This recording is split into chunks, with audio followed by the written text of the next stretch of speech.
revenir, surtout sur le port autonome de Lomé. Il y a plusieurs aspects sur lesquels je compte revenir. Et je voudrais aussi inviter nos frères de la diaspora, ceux qui, de temps en temps, font les affaires. Vous voyez, généralement, quand on vous interpelle, vous dites que oui, moi je ne mêle pas de politique, moi je fais juste des affaires, j'ai mes affaires, j'envoie des voitures à Lomé, des conteneurs, j'ai une maison, 2 maisons, 3 maisons à Lomé, je fais les locations, appartements meublés, je suis tranquille. Les gars, arrêtez ce genre de langage. Aujourd'hui, vous voyez ce qui se passe avec vous au port autonome de Lomé. Vous qui importez des marchandises, vous qui envoyez les conteneurs. Tout ça, c'est politique. On ne vous demande pas de vous engager dans la politique politicienne, non. On ne vous demande pas de venir prendre la carte nationale, la carte d'un parti politique, non. On vous demande de s'intéresser à la vie de votre pays, à la vie politique de votre pays.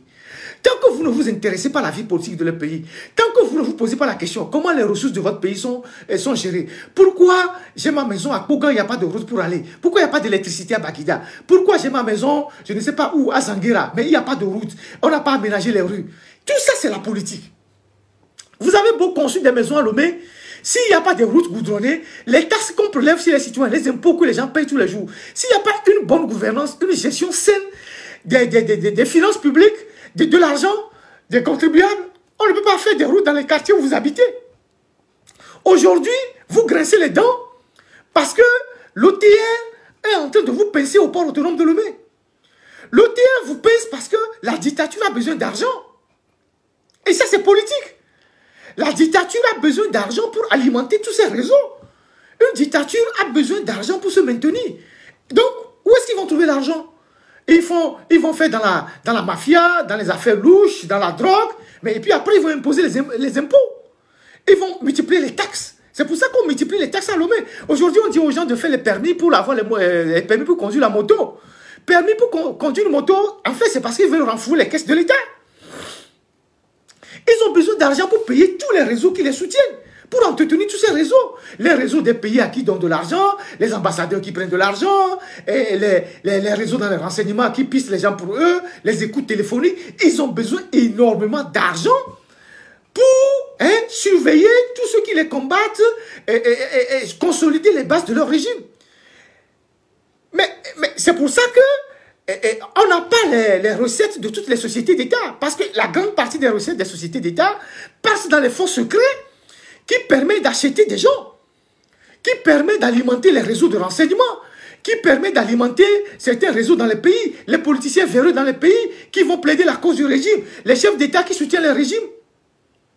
Et donc, puisqu'ils ont besoin plus d'argent, ils ont besoin d'élargir l'assiette fiscale.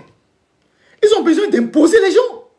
Donc aujourd'hui, vous êtes dans la diaspora, vous ne vous mêlez pas de politique, vous faites vos petits business tranquilles, vous arrivez à Lomé pendant les vacances, vous rentrez dans vos maisons, vous faites du barbecue, vous buvez du champagne, vous buvez du vin. Mais aujourd'hui, quand on met les taxes, vous vous plaignez. Aujourd'hui, quand on met les taxes, vos marchandises, vous vous plaignez. Donc, chacun doit se réveiller.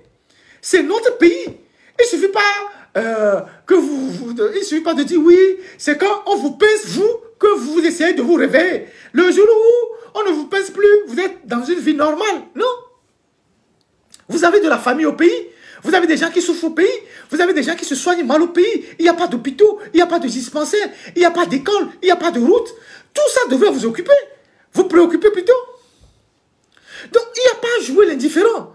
Il n'y a pas à dire que bon, le peu que j'ai, ça me suffit. Chacun a un peu. Hein. Chacun peut se contenter du peu qu'il a. Chacun peut se dire, bon, le peu que moi aussi j'ai, je suis tranquille, hein, je m'en fous que le Togo aille mieux ou pas. Chacun peut se contenter du peu qu'il a dans la vie. Mais quand on est attaché à son pays, quand on a de l'amour pour son pays, quand on t'appelle, on dit tu es Togolais quelque part, ça doit être une source de fierté pour toi. Mais quand ton pays va mal, ça ne peut pas être une source de fierté pour toi. Donc, vous aussi, réveillez-vous. Personne ne vous demande de venir faire de la politique politicienne. Mais, si vous avez des moyens pour soutenir la lutte, pour changer le Togo, il faut le faire. Il faut le faire. Et il ne s'agit pas de dire les opposants. C'est qui les opposants? Les opposants, ils font de leur mieux. On peut tout leur reprocher. On peut être dur avec eux. Mais les gens sacrifient leur vie. Les gens font de leur mieux. Les gens peuvent aller faire aussi les affaires. Donc, ce n'est pas une question d'opposant. C'est une question de citoyen. C'est une question de citoyenneté. Ce n'est pas une question d'opposant. Ce n'est pas une question d'opposant. Quand on parle d'opposant, c'est un peu réducteur. À la limite, c'est, je ne sais pas, c'est péjoratif. Mais c'est une question de citoyenneté. On ne peut pas laisser notre pays comme ça, dans la boue. On ne peut pas accepter que des individus, un groupe d'individus puissent sombrer notre pays jusqu'à ce niveau. Donc, il faut se réveiller. Donc, le fait de dire que oui, bon, moi, je suis tranquille, hein, je suis aux États-Unis, je suis au Canada, j'ai une grande maison, j'ai 4 voitures, je vais à Lomé juste pour les vacances. Et quand je vais à Lomé, j'appelle des amis, on va en boîte, on fait le barbecue, j'ai un grand salon. Mais tout le monde peut avoir ça. Les gens ont le minimum. Les gens sont dans leur petit confort, même s'ils ont le minimum. Mais pourquoi les gens s'engagent? Les gens s'engagent parce qu'ils ont l'amour pour leur pays. Donc, si vous ne vous engagez pas dans la cause qui nous mobilise, ne venez pas vous plaindre que, ouais, que on a fait ci, on a fait ça à nos marchandises. Vous allez gérer ça vous-même. Hein? Voyez-vous?